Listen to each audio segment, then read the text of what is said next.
it was said, according to a number of books, that the Imam al-Bukhari's sight was not there. He was blind at the beginning, and his mother, she saw a vision with Ibrahim al-Khalil alayhi salam. So he said to her, "Oh mother, Allah had returned the sight of your son to your son because of your weeping, your crying, and because of your supplication."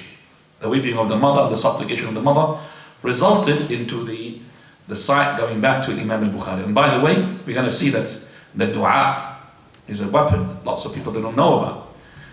But you need to be in a good relation with Allah, the Almighty subhanahu wa ta'ala, so that your dua will be accepted. Inshallah, when we explain about the dua of Imam Bukhari. This is the biography, and then we go to the seeking of the knowledge. Seeking of the knowledge of the Imam, it was started when he was a young lad, young boy. He used to preoccupy himself by memorizing Hadeeth from the books, and he had memorized lots before he even reached the year 10 of his age, 10 years old. And he used to go to the muhaddithin, the people of knowledge, the scholars, and even he used to rectify some of their mistakes when he had reached 16 years old. He even rectified one of the stories, he rectified one of the mistakes of the scholar when he had said from such and such person to such and such person. He had narrated a chain.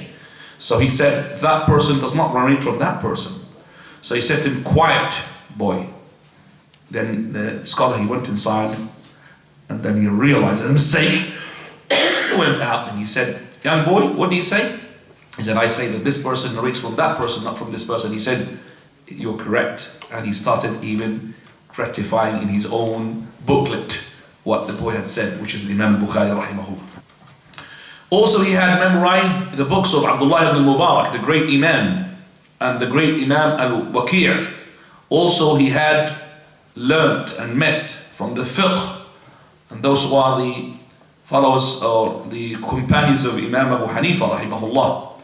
Then he had went with his mother and his brother, and he went to Mecca to make Hajj. So when he made Hajj, his mother and his brother returned back, where he stayed there himself to search for the Hadith and to take the knowledge. Also he has said, may Allah have mercy upon him, he said, Imam al-Bukhari, "I have taken Hadith, knowledge, from 1,080 men.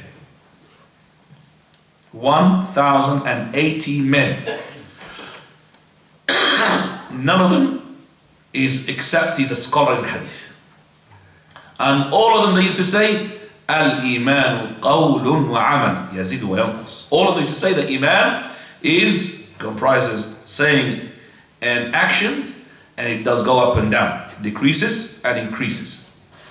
Also, he used to go to the Taraweeh, and after he finished the Taraweeh, every 3 nights he would as well finish the whole Quran. Also, if something is harming him while he's praying, he will not stop until he finishes. It was said that there was a zambur, which is like a wasp, that stings. The wasp was going into his house, and it was, stinging him 17 times in 17 places. And he was praying. And some of the people said, "Why don't you just stop your prayer? You've been stung with this wasp." He said, "Well, I was in a surah, and I'd love to continue it. I don't want to break it." And he has the right to break it off because of that wasp, but he didn't break it. Even the harm did not stop him from the ibadah. He said, may Allah have mercy upon him, in terms of his wara', scrupulence, he said, "Arju an alqa Allah, I hope that I meet Allah Azza wa Jal, وَلَا يُحَاسِبْنِي," and then he does not, وَلَا يُحَاسِبُنِي, and then he does not account me for that I have made ghibah to anyone. Every time Imam al-Bukhari, he would say about a person, for example, he's weak in the hadith, he would use the very soft words in saying that this person is not good in his memory. He would not use harsh words. Also, his supplication was to be fulfilled. And when he had being put in trial, and we're going to talk about the trial, he had made a dua in which he said, "Oh Allah, the land is not really encompassing me, and so if it is so, oh Allah, if this land is not encompassing me, oh Allah, take me to you. And straight away, less than a month, he died.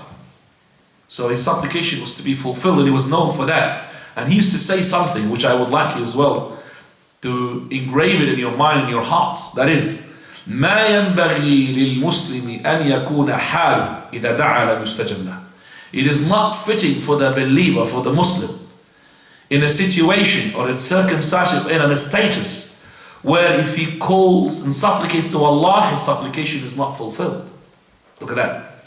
The Muslim should not be in a situation, in circumstances, in such a status that if he calls Allah, his supplication is not fulfilled. Meaning, you have been filled up with sins and disobedience of Allah, far away from Allah the Almighty, and that is why your supplication is not fulfilled. You should not be like that. So your supplication should be straight away fulfilled. So he said, and it was said to, so I said, it was said to him by the wife of his brother, did you try yourself with this? I mean, you say that Muslim should be fulfilled in supplication. Did you try yourself on that? He said, yes, I have called my Lord twice, and he had responded to me. And then after that, I didn't want to call and make supplication, because it might decrease my hasanat, my rewards, or it might be given to me straight away, and it will be not saved for me for the hereafter. And this is, by the way, the sunnah. You know, if you call Allah subhanahu wa ta'ala, either he will fulfill all of it, or some of it, he will not fulfill it, and he will save it for you in paradise. And the best thing is what for you? To be saved in paradise. And that is why when that woman came to the Prophet ﷺ, she said, Messenger of Allah, inni usra, I've got epilepsy. Go make Allah Azza wa Jal, that, you know, to remove that epilepsy. He said, well, I would do so. My supplication is fulfilled, but if you are patient, paradise is yours. She said, I want paradise. When she left, she said, but Messenger of Allah, I just want you to supplicate for me that if I get this epilepsy, leave the epilepsy alone, but if I get it, I don't get naked. So Prophet ﷺ, he had made a supplication that if she's gotten that circumstances, she does not take off her clothes. That man, the same thing when he came to the Prophet ﷺ, the blind man, he asked for the dua. He said, if you wish, you know, it's better for you paradise, or you went to make the dua. So the dua, if it's not fulfilled, then it will be saved for you in the hereafter. And that is why he said, I don't want to make the dua, I want it to be what? Saved for me in the hereafter, because I know that my dua, Allah Azza wa Jal, he responds to it. So he says, ما حاجة المسلم إلى الكذب والبخل. The Muslim is not in need to lie, and he's not in need to be stingy. أخلاقه. Now coming to his manners, become some of his manners. Rahimahullah, he was a very generous man, and he used to spend a lot on the poor people, especially those who are the ones seeking knowledge from him, those who are his friends. So the ones who are seeking knowledge from him, those who are his companions. And if I just read one of these stories, Abdullah ibn Muhammad al-Sarifi, he says, I was with Abu Abdullah, Imam al-Bukhari, in his house. His slave girl, she came and she wanted to enter. And she stepped over his ink, you know, that he uses for writing. And she had spilt it in between his papers in his hand. So he says to her, how do you walk? She says, well, if there is no way, how can I walk? Because there's papers here, there's ink here.